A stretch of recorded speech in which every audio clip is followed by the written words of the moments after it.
एका कार्यक्रमामध्ये आमदार सुरेश धस यांनी सत्कार नाकारला। संतोष देशमुख हत्या प्रकरणात न्याय मिळत नाही तोपर्यंत स्वागत सत्कार स्वीकारणार नाही, सुरेश धस यांची भूमिका। आपलं डोकं चालतंय तोपर्यंत तुम्ही काळजी करू नका, खुर्चीत बसून संपेल रामराजांचं अप्रत्यक्ष वक्तव्य नक्की कोणाला, राजकीय वर्तुळात चर्चा। राष्ट्रवादी शरद पवार पक्षाचे जितेंद्र आव्हाड यांचे विधानसभा अध्यक्ष राहुल नार्वेकरांना पत्र। कृषी मंत्री माणिकराव कोकाटे यांना तातडीनं विधानसभेतून निष्कासित करण्याची मागणी। माणिकराव कोकाटे यांच्या बाबतीत राहुल नार्वेकरांकडून इमानदारीची अपेक्षा नाही, संजय राऊतांची प्रतिक्रिया। तर नार्वेकरांवर दबाव असल्याचा राऊतांचा आरोप।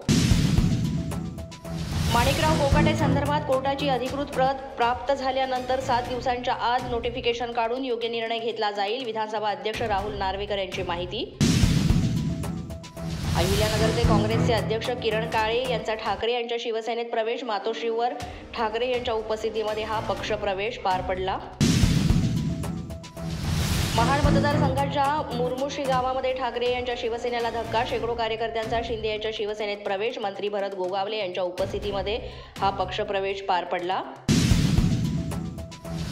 परभणीमध्ये पालकमंत्री मेघना बोर्डीकर यांचा पहिला जनता दरबार, यावेळेस विविध पक्षातील नेते आणि पदाधिकारी भाजपमध्ये प्रवेश करणार। राज्यपाल सी.पी. राधाकृष्णन आज नाशिक दौऱ्यावर, मुक्त विद्यापीठ आणि आरोग्य विज्ञान विद्यापीठाच्या दीक्षांत समारंभाला राहणार उपस्थित। साहित्य संमेलनाच्या भाषणावेळी संमेलनाध्यक्ष तारा भवाळकरांनी मराठी शाळेचा मुद्दा मांडला।